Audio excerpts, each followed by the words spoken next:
Hello and welcome to MIP TV, and with me, as always, our book reviewer par excellence, Mr. Bob Cook. And in this book review, it's quite an interesting perspective. It's called the Cathexis School, and it was developed by Jackie Schiff.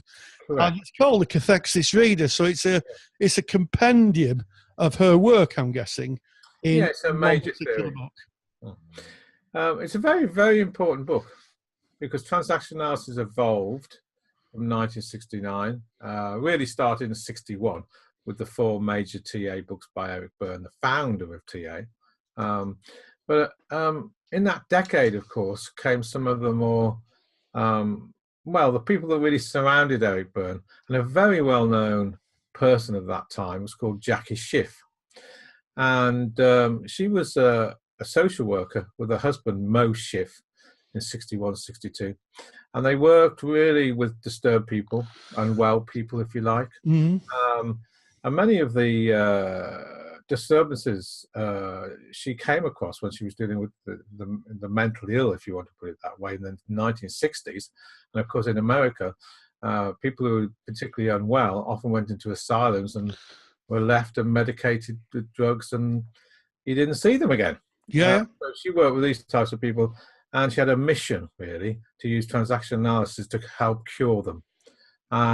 Because a lot of the very mentally unwell people, even if you didn't have a diagnosis, were put under the sort of umbrella of schizophrenia.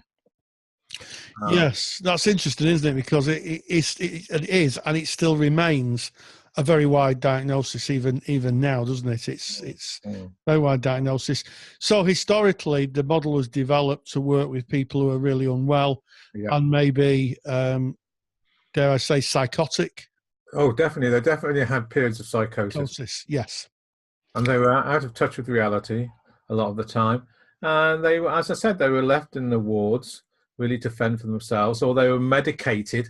And if you look at the treatment back then, it was pretty dire with, electroconvulsive therapy, ECT as being probably the favored method, or zombied up.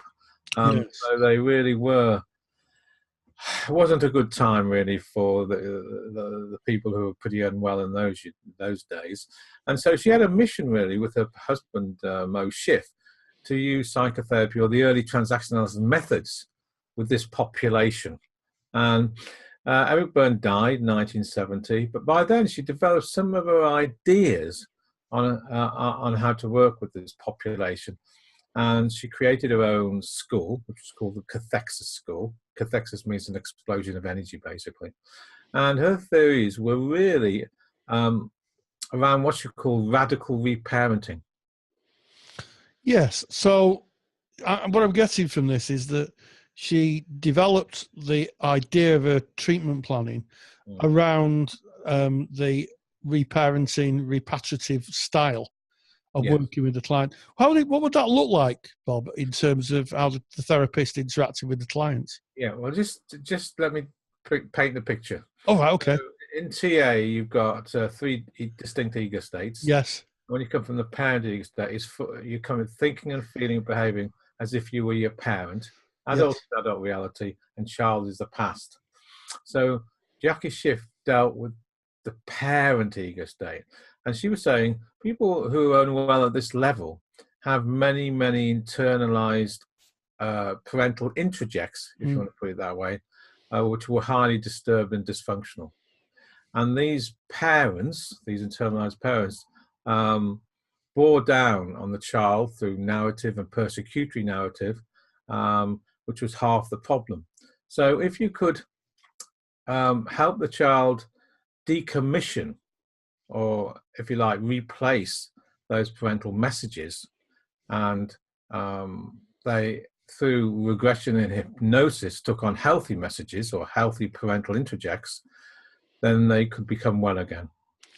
Yeah, it almost feels like a reprogramming. If that's right. That's why it's called reparenting. Reprogramming, radical reprogramming. But it's of the parent ego state. Yes. The parent part of yourself. So all of us, you and me, were full and made up of the models and behaviors from our caretakers and parenting figures. Yes. And through discrimination and internalization, they become our blueprint or our map of how we are in the world, to do with beliefs, views, must, ought, shoulds, and how we are.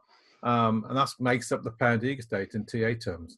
Yeah, but it's like an emotional autopilot played on a tape, isn't it? Yeah. Yeah. So, duty of care, for example, protection, boundaries.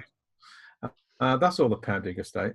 So if you've got a very, very disturbed collection of internalized parents up there, Yes. then you haven't really got a blueprint, or a very good one, to have healthy functioning. So the radical reparenting model is that you could, through the therapist, start taking on board their healthy parental messages, and reprogram the parent part of yourself. Yes, it's almost like using transference, I'm Correct. guessing. Yeah. Transference to send that part of you, or the therapist, into the client. Correct. And reprogram that operating system, for want of a better phrase. Correct. Yes. Correct. That's absolutely right. And you do that through regression. And the more disturbed a person is, the more able they are spontaneously to regress and come back to earlier times in life. So through the regression, these messages will be, as you've said, implanted, or through hypnosis, if you like. The disturbed person will be able to internalize new messages and therefore function in a more healthy way. Now, that is pretty radical, especially It is. in the 70s. Yeah, it is. Because I'm kind of thinking that there's this kind of recovered memory issue that has been talked about in psychotherapy.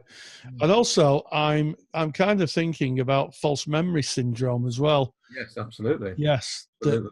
Where part of the idea of that is you could plant false memories in children. Yeah. And they would go like, don't eat biscuits or you'll get fat, that type of thing. That's right. Yeah. So some of this theory Eric Berne publicly advocated in the early, mid-60s. But by the time we get to 71, 72, and Eric Berne had died, Jackie Schiff and Mo Schiff took these ideas further, and they opened this institute up, and they invited some schizophrenics, young 15 or 16, 17, I think they were, young schizophrenics who were particularly unwell, into their residential settings with some other therapists they employed. And they took them on for 3 years, these youngly disturbed lads. And the treatment was, as I've just said, the reprogramming of the parent ego state, and there was contracts that the actual young lads signed contracts, and also, interestingly enough, the biological parents also agreed to not be in close proximity. So the therapists, the residential therapists, will take on year-long contracts to work with this population in the aid of what I've just said. So it was very controversial at the time. It was past Berne's time. I'm not sure if Berne would have advocated the complete radical reparenting I'm talking about, which is going back to the developmental ages, was so difficult for these people, and helping them implant's the wrong word, but program the parent ego state through the healthy messages from the therapists, in fact. I mean, was it successful, Bob? I mean, very interesting question, of course. You might say yes. There is reports of some of the patients got better, and in fact, as Jackie Schiff fame grew, if you like, because it's a hard population to work with, she started to in the process, she started to say to the people that went through this process, like, you're part of my family now, and they took her name, Schiff. Oh, that's interesting. So I have met at some conferences, Aaron Schiff, I think it was, and a few of these, and it's been very effective. However, as she started to do these practices more, there were some unhealthy practices, put it that way, where things started to go wrong, and people, the consequences were quite high. People didn't get too well, and in fact, it's a dark side of transaction analysis in a time because you know, one of the Cathexis Institute they work with was to be closed down, and we didn't have good press, if you like, the TA movement. So, but why I like this book particularly, it's not so much around the radical reparenting messages, but some of the theory that came from this book, especially around what I want to call discounting, 4 levels of discounting, discounting of existence of the problem, discounting of significance of the problem, discounting of the stimulus of the problem, and discounting that there could be any change at all, you know, personal changes people couldn't change.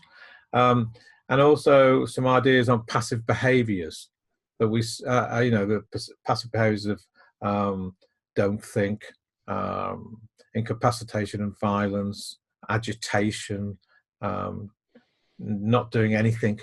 And the third central concept is symbiosis or codependency. It's 2 people act as one. And this book particularly goes through these 3 particular types of theories and talks about how you use these theories in the neurotic population. So the clients that we work with who hide thinking distortions or are particularly passive of not doing anything, or severe agitation, or in fact really sort of encouraging you, or the other person, if you like, inviting them to think for them or act out for them. So the therapist actually, the invitation is to step into the symbiosis, do the thinking for them, and what happens, of course, is the clients stay infantilized. Yes. Yeah, that parent and adult interaction becomes stronger. Yeah, and the client stays in the child, that parent child. Yeah. Is it still practice, Bob? Is the no, not that?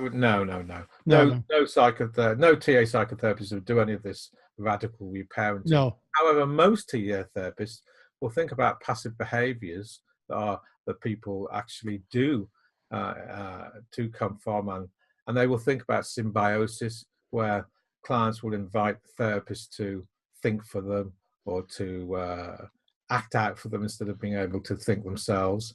And I do particularly think a lot about the discounting, how clients and people who come from therapy will discount the existence of a problem and discount that they could actually change it all.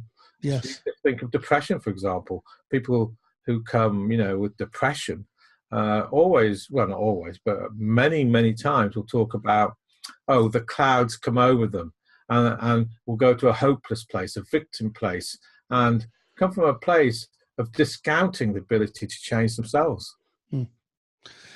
It's fascinating, and as I say, it's you know, a part of TA that has a really interesting history, and it does seem to link in strongly to current practice, like you say, about client presentations and how a therapist works with them. As always, Bob doesn't get paid for these book reviews. He does them for the love of it. And we're going to put a link downstairs into the link, so if you want to look at the book. The book is called The Catharsis Reader. It's by Jackie Schiff. Yeah. And it sounds to me like a must for either those who are interested in the history of TA, or those...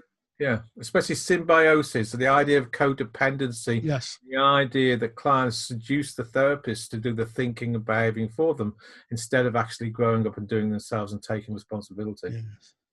Yes, a good book about considering our boundaries then, Bob. Yes, very good. I like that. Yeah. Well, as always, Bob, fantastic to hear that book review.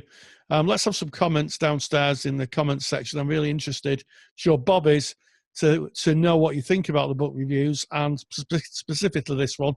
And as always, Bob Cook, thank you very much. Thank you.